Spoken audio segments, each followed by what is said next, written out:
Bonjour et bienvenue sur le podcast des startups à l'école.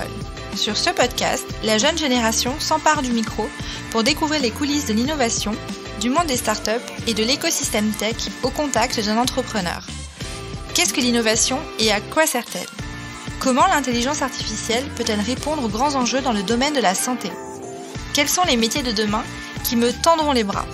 Autant de questions qui feront l'objet de la saison 2 de nos épisodes et permettront à nos élèves et étudiants de sortir grandis de cette expérience. Vous êtes prêts ? C'est parti !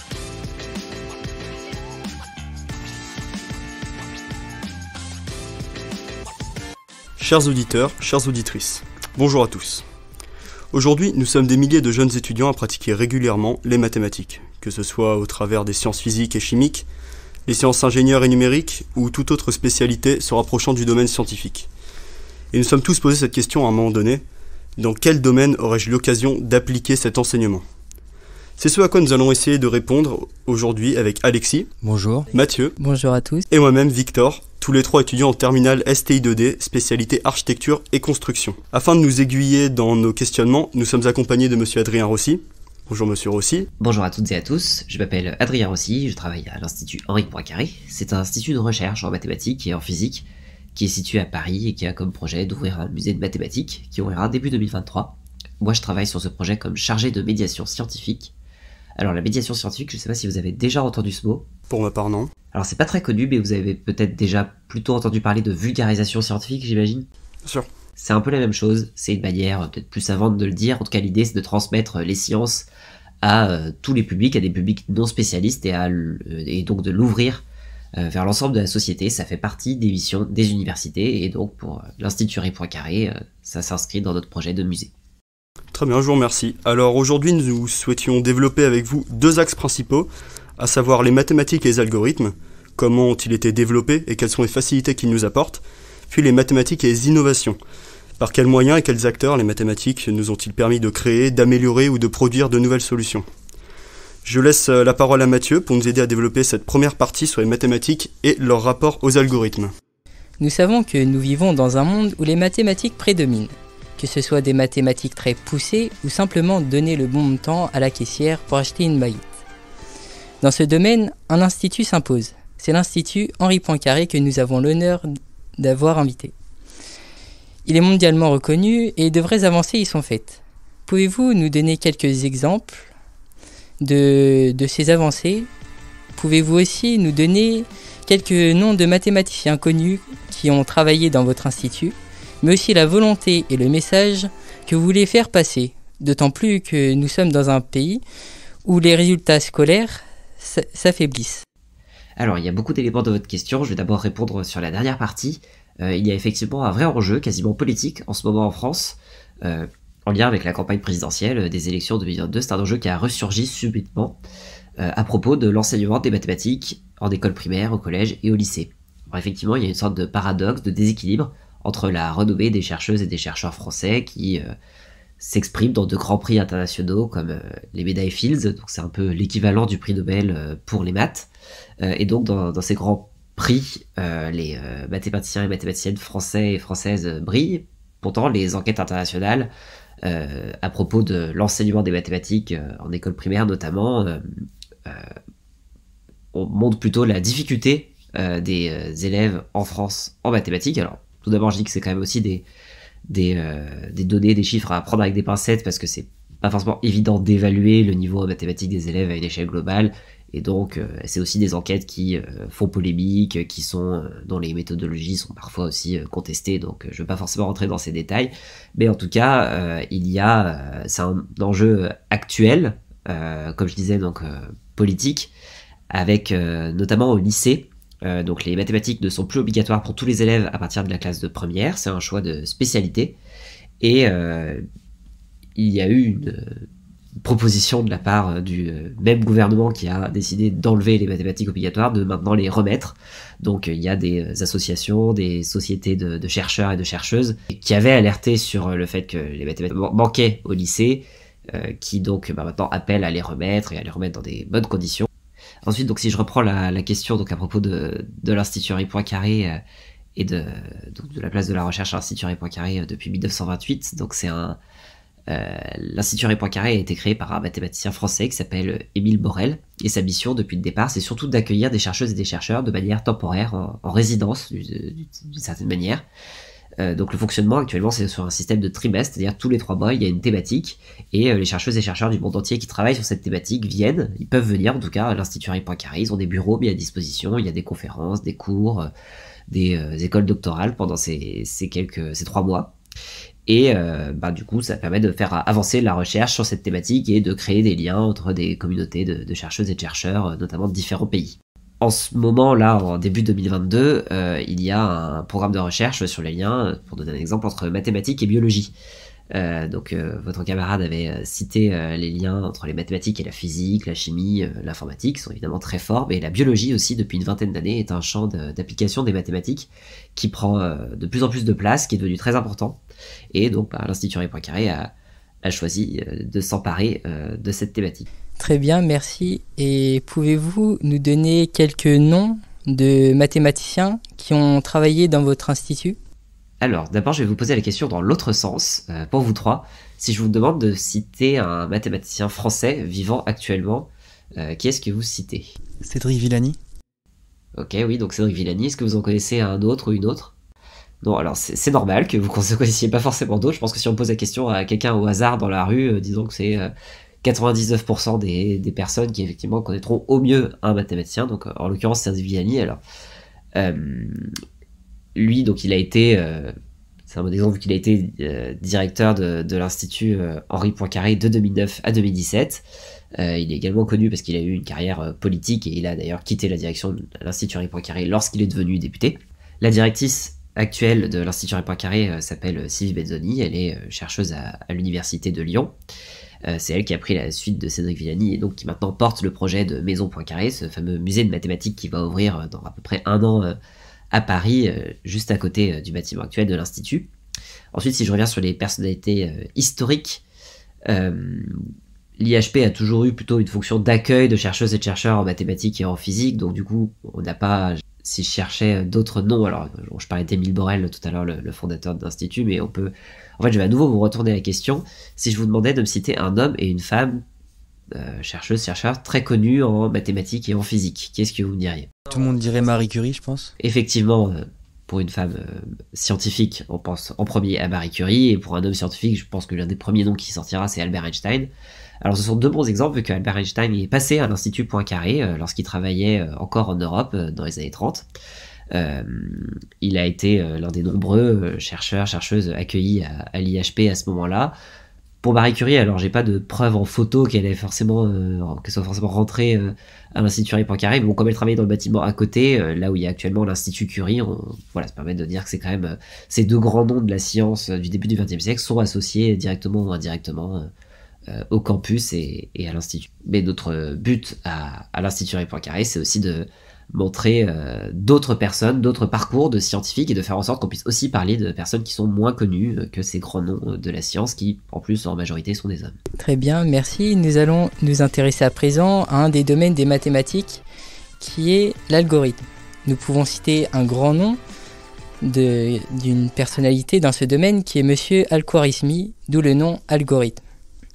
Il a été le premier à découvrir les algorithmes dans les années 813 à 833, mais ce n'est pas le seul à s'y être intéressé. Selon vous, quel mathématicien est le plus important et influent dans ce domaine ? Alors effectivement, il faut donc s'intéresser à l'histoire des algorithmes et à déjà d'où est-ce que vient le nom. Alors c'est en référence à un mathématicien du Moyen-Âge, mathématicien persan il me semble, et même si la notion d'algorithme n'avait pas forcément été nommée ainsi, en fait elle existe même depuis bien avant, depuis l'Antiquité. Alors avant de répondre à votre question, je vous propose de répondre avant moi. Qu'est-ce que c'est qu'un algorithme ? C'est une suite logique d'ordre. Oui, effectivement, c'est ça. Alors, pour le dire tout simplement, on peut dire qu'un algorithme, c'est une procédure de calcul. Par exemple, une recette de cuisine, c'est un algorithme. Voilà, mais ça veut dire une suite d'étapes, mélanger les œufs avec la farine, ensuite mettez-les dans la casserole, j'en sais rien. Bon bref, c'est une suite d'opérations élémentaires. Et donc l'idée d'algorithme, même si elle a été formalisée au Moyen-Âge, certainement même déjà pensée depuis l'Antiquité, elle n'est pas du tout liée à l'objet auquel on pense tout de suite quand on pense à l'algorithme, qui est l'ordinateur. En fait, l'ordinateur, sa particularité, c'est juste qu'il sait exécuter des opérations, et donc si on lui donne un algorithme, il est capable de l'exécuter, mais il ne crée pas d'algorithme. Et donc, quand on pense aux ordinateurs, notamment au début du développement des ordinateurs, on pourrait citer deux personnes. Je vais citer un homme et une femme. Et donc, le premier, c'est Alan Turing, qui est un informaticien britannique, qui est vu comme l'un des pères de l'informatique, du moins de la partie théorique de l'informatique. L'informatique théorique, c'est la partie de l'informatique qui justement ne s'intéresse pas vraiment à l'objet ordinateur, mais plutôt à tout ce qui est procédure, algorithmique, et un peu la partie formelle qu'il y a derrière. Et donc la deuxième personne que je voulais citer, qui est même antérieure à Alan Turing, c'est Ada Lovelace, qui est une mathématicienne et informaticienne américaine du 19e siècle, il me semble, et donc elle a été l'une des premières à initier les réflexions sur comment est-ce qu'on pouvait justement faire initier un algorithme par une machine. Et donc c'est des réflexions qui sont anciennes, mais qui ont trouvé une application technologique récemment, justement, depuis l'existence des ordinateurs. D'accord, merci beaucoup. Et les algorithmes peuvent-ils nous aider à trouver de nouvelles formules mathématiques? Et si oui, les utilisez-vous dans votre institut? Alors c'est une très bonne question sur est-ce que les algorithmes permettent de trouver de nouvelles formules mathématiques. Je pense que beaucoup de chercheuses et de chercheurs se la posent. Pour moi, c'est assez difficile de donner juste une réponse claire. J'imagine qu'il y a sûrement des chercheuses et des chercheurs qui essayent d'utiliser des algorithmes pour trouver des nouvelles formules mathématiques. Alors la question à se poser derrière, qui me paraît également intéressante, c'est est-ce qu'il reste encore des nouvelles formules mathématiques à découvrir? Alors à votre avis, est-ce qu'il en reste encore beaucoup? Je pense qu'il en reste toujours, oui, bien sûr. Oui, c'est ça. Alors en fait, ce qu'il faut savoir, c'est que la quantité de nouveaux théorèmes, de nouvelles formules mathématiques qui est démontrée, on va dire chaque année, elle augmente chaque année. La production de savoir en mathématiques est beaucoup plus importante maintenant qu'il y a 20 ans, et puis même qu'il y a encore avant, donc ça s'accélère. Et il y a énormément de problèmes non résolus. Pour donner un exemple, il y a un institut américain qui s'appelle l'Institut Clay, qui avait lancé en 2000 les 7 problèmes du millénaire, 7 grands problèmes mathématiques, physiques, pour lesquels, surtout mathématiques, mais en fait dont certains ont un lien avec la physique, pour lesquels on n'avait pas encore de réponse. Et là maintenant, en 2022, il y a seulement un seul de ces 7 problèmes qui a été résolu, et donc il y en a 6 qui sont encore à résoudre, sachant qu'il y a 1 million d'euros à gagner, donc ça peut être 1 million de dollars, pardon, à gagner si l'un de vous ou l'une de vous trouve la solution à l'un de ces problèmes. Et dans un monde qui se digitalise, comment les algorithmes peuvent-ils nous aider à la digitalisation? Nous avons vu récemment avec la startup DeepKey comment, avec des logiciels, avec des algorithmes, on pouvait réduire le taux de CO2 des bâtiments, et donc comment les insérer dans le mouvement des Digital Twins, actuellement utilisés à Singapour et à Shanghai. Et donc les Digital Twins, ce sont des jumeaux numériques de bâtiments pour aider à tout ce qui est tout l'aspect thermique, l'aspect aussi de la lumière, et tous ces aspects. Alors merci pour la définition de Digital Twins, j'avoue j'avais déjà entendu le mot mais je ne savais pas exactement ce que c'était, donc merci de me l'avoir appris. À propos de la question de la consommation énergétique des algorithmes, des ordinateurs et même plus globalement de la technologie, ce qu'il faut savoir c'est que c'est une question de mathématiques qui est très importante, une question que se posent également des économistes. En fait, donc dans le cadre de mon travail à l'Institut Henri Poincaré, je participe à un podcast qui s'appelle L'Oreille Mathématique, qui est vraiment un podcast centré sur les mathématiques. Et le dernier épisode que nous venons de publier, c'était justement avec un économiste qui s'intéresse beaucoup aux mathématiques et qui en a lui-même fait pendant ses études, et qui s'intéresse à l'évaluation de l'impact environnemental des technologies. Et il expliquait que justement il y a beaucoup de choses à prendre en compte. Il parlait notamment des smart cities, donc j'imagine que c'est lié aux digital twins. Et la question qui est derrière, la question mathématique, c'est comment est-ce qu'on optimise des ressources pour faire au mieux, pour accomplir les besoins, admettons, de la ville. Tout ça donc en consommant le moins d'énergie possible. Et il y a un débat entre des personnes qui vont considérer que les technologies, elles nécessitent beaucoup d'énergie pour elles-mêmes, voilà, l'électricité pour faire fonctionner les ordinateurs, pour stocker les données dans les data centers qui en plus dégagent énormément de chaleur, donc il faut refroidir ces data centers avec une clim, donc c'est-à-dire que ça consomme d'un côté parce qu'il faut faire fonctionner le data center, et en plus ça consomme parce qu'il faut refroidir de l'autre côté, sinon il fait trop chaud. Donc bref, on voit tout ça d'un côté vraiment consommation énergétique et tout cet aspect-là, mais en tout cas il y a aussi le fait que la technologie avec du temps réel peut permettre d'optimiser les ressources en temps réel, d'optimiser les déplacements.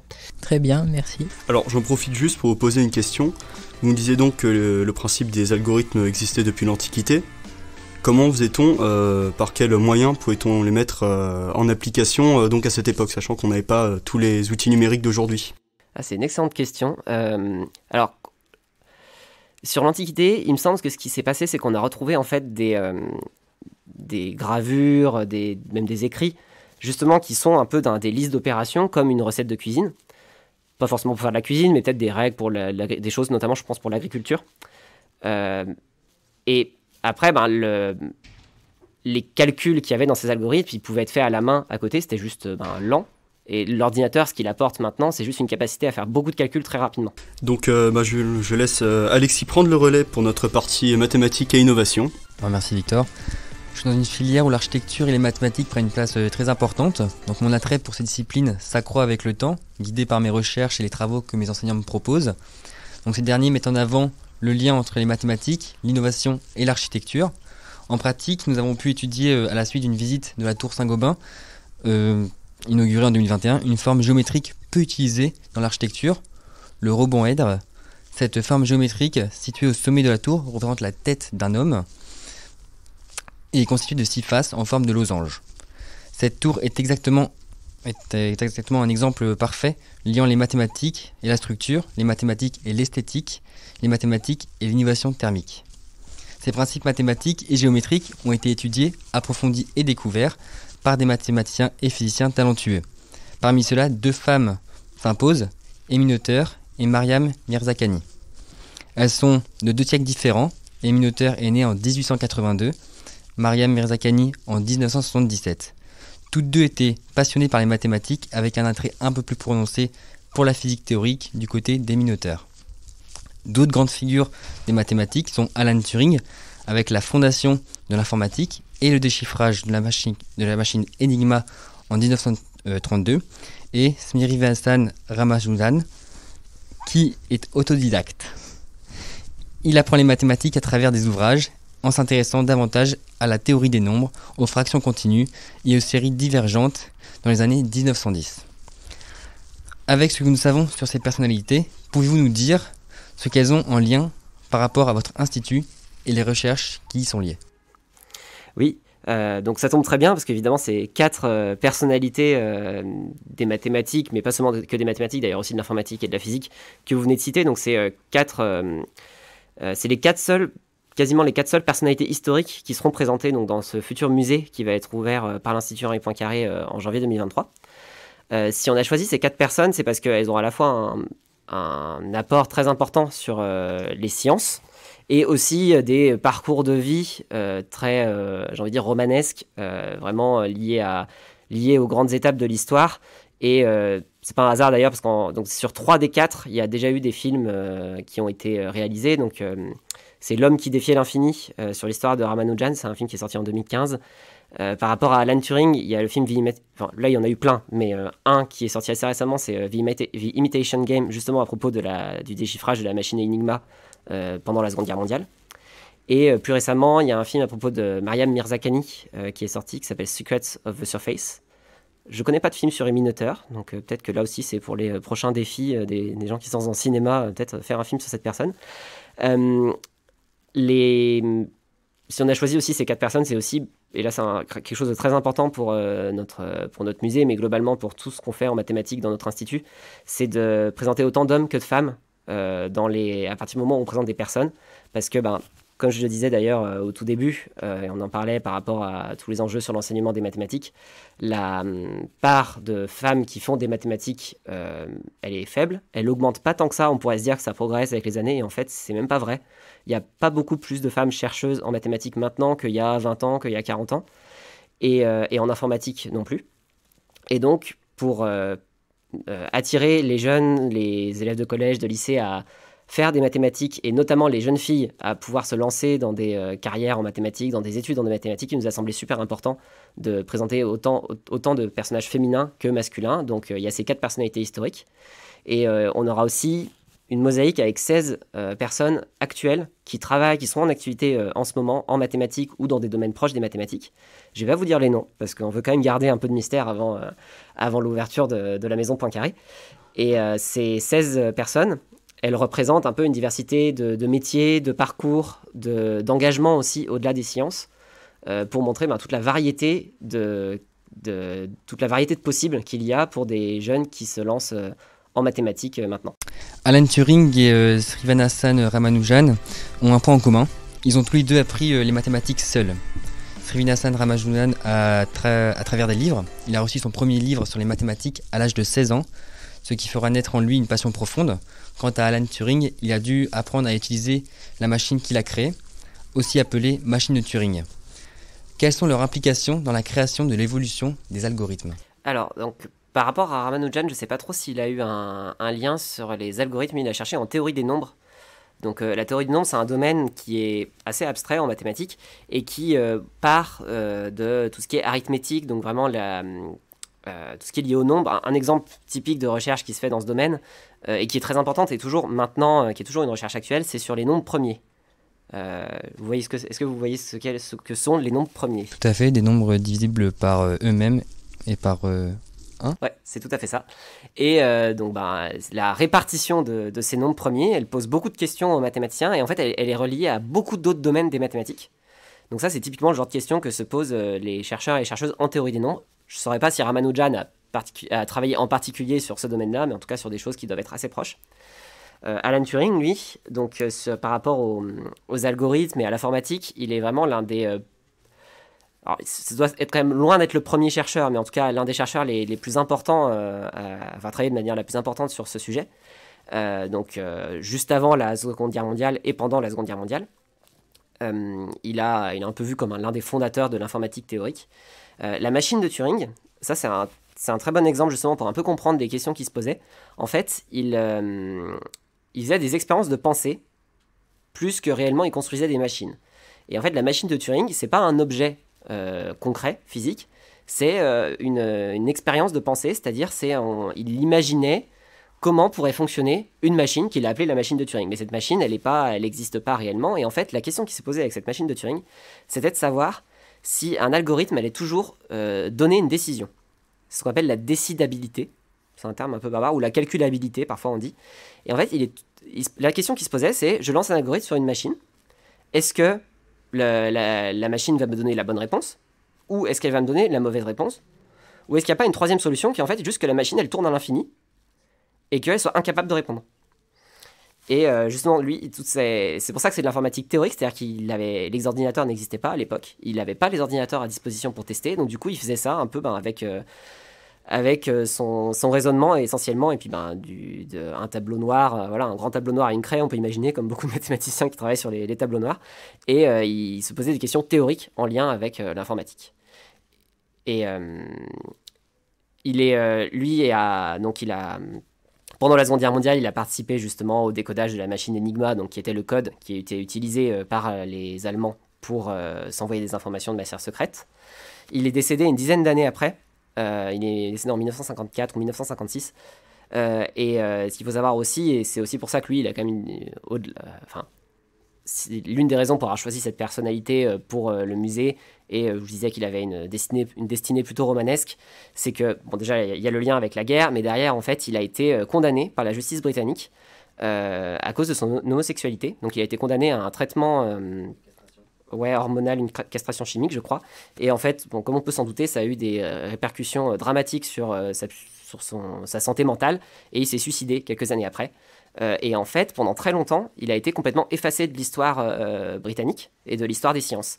C'est qu'une trentaine d'années plus tard qu'il a été réhabilité, qu'il a donc dans un premier temps déjà comme un grand chercheur, et ensuite même pour l'ensemble de sa vie, et les excuses publiques du gouvernement britannique envers Alan Turing, mais envers toutes les personnes homosexuelles qui ont subi ces traitements, elles sont intervenues assez récemment. C'était il y a une dizaine d'années, en fait, qu'il y a vraiment eu un travail de mémoire sur cette question-là. Et c'est ça aussi l'importance des musées. C'est aussi de pouvoir réhabiliter des personnes qui ont été oubliées de l'histoire, et notamment beaucoup de femmes ont été oubliées de l'histoire. On parlait d'Amy Noether tout à l'heure. Elle a travaillé sur beaucoup de sujets très proches de ceux d'Einstein. Elle a eu une influence très forte sur ses recherches en mathématiques et en physique. Et pourtant, tout le monde connaît Albert Einstein, personne ne connaît Amy Noether. Donc notre rôle, c'est aussi de faire émerger ces personnalités. Mariam Mirzakhani avait d'abord choisi d'étudier les lettres, jusqu'à ce que son grand frère lui fasse découvrir un livre de maths qui parle de Friedrich Gauss. Ce dernier nous montre comment effectuer facilement la somme de tous les entiers, de 1 à 100. Elle obtient en 2014 la médaille Fields. Au lycée également, nous sommes amenés à manipuler des nombres entiers inférieurs à 100, et plus particulièrement en probabilité. En effet, nous étudions la loi de Bernoulli. La loi de Bernoulli est la loi de la variable aléatoire qui code le résultat d'une épreuve de Bernoulli de la manière suivante. 1 pour le succès, 0 pour l'échec. Ainsi, seules deux issues sont possibles, le succès ou l'échec. Seulement, la loi de Bernoulli semble minime face aux probabilités que les grands mathématiciens utilisent, les probabilités appliquées. Pouvez-vous nous dire ce que sont que les probabilités appliquées ? Alors, je pense que la question à se poser sur ça, c'est est-ce qu'il pourrait y avoir des probabilités non appliquées ? Et en fait, la réponse, c'est oui. C'est-à-dire que dans les champs de recherche en mathématiques actuellement, en probabilité, alors c'est pas du tout des sujets que je connais très bien, mais ce qui est sûr, c'est qu'il y a beaucoup de chercheuses et de chercheurs qui, en fait, vont s'intéresser aux équations qu'il y a derrière la probabilité, sans forcément sans forcément que le lien avec une expérience de probabilité, j'ai envie de dire concrète, existe. Donc quand on fait des probabilités au lycée, notamment, avec par exemple l'exemple que vous avez donné, la loi de Bernoulli, c'est typiquement on s'intéresse à des tirages de pile ou face, à des tirages, on tire une boule dans une urne de telle ou telle couleur, on cherche quelle est la probabilité de gagner au loto, ce genre de choses. Ça, c'est basé sur le dénombrement, c'est-à-dire qu'on compte le nombre d'issues qui sont possibles, on compte le nombre d'issues qui correspondent à l'événement dont je veux calculer la probabilité, on fait des divisions. Ça, c'est on va dire la porte d'entrée dans les probabilités. Après, il y a beaucoup d'autres domaines derrière, beaucoup plus théoriques. Il y a les probabilités continues, c'est-à-dire qui sont pas où on peut pas dénombrer, où on va dénombrer de manière comment expliquer ça ? On va compter d'une manière différente, de manière à faire sortir à pouvoir calculer des probabilités sur des événements où on ne peut pas dire il y a une issue 1 et une issue 0, mais mon issue, ça peut être n'importe quel nombre entre 0 et 1, avec tous les nombres à virgule possibles. Donc du coup, il y a en fait, la complexité des mathématiques, elle apparaît aussi dans les probabilités, et donc le champ derrière d'application est énorme, à la fois d'un point de vue théorique, mais aussi sur les calculs d'énormément d'événements qui peuvent arriver, et c'est quand même un champ de recherche en mathématiques qui est quand même appliqué dans le sens où ça s'applique très souvent à des sujets sociologiques, à des expériences en physique, en biologie. Merci monsieur aussi d'avoir répondu à nos questions, d'avoir partagé vos connaissances. Elles ont sans doute permis à un grand nombre de personnes de visualiser les mathématiques autrement que des calculs complexes sans but. En effet, Mathieu l'a dit, les mathématiques sont partout, seulement invisibilisées. Et nous sommes impatients de pouvoir visiter l'Institut en 2023, voir les surprises qu'il nous réserve. Et nous sommes impatients de vous accueillir. Chers auditeurs, au nom de l'équipe Agoranov, de Monsieur Rossi de l'Institut Poincaré et des élèves de STI2D AC de lycée Saint-Nicolas, je vous remercie de nous avoir écoutés et vous souhaite à tous et à tous une bonne continuation et on l'espère à bientôt en janvier 2023 à l'Institut. Merci à vous, merci pour l'invitation et puis bravo aussi pour la préparation de cette émission. Je sais que ça vous a demandé beaucoup de travail et j'espère que ça vous a intéressé et que vous serez content d'avoir mené à bien ce projet de podcast. Donc vraiment bravo à vous. Pour sûr, merci. Merci beaucoup. Merci beaucoup.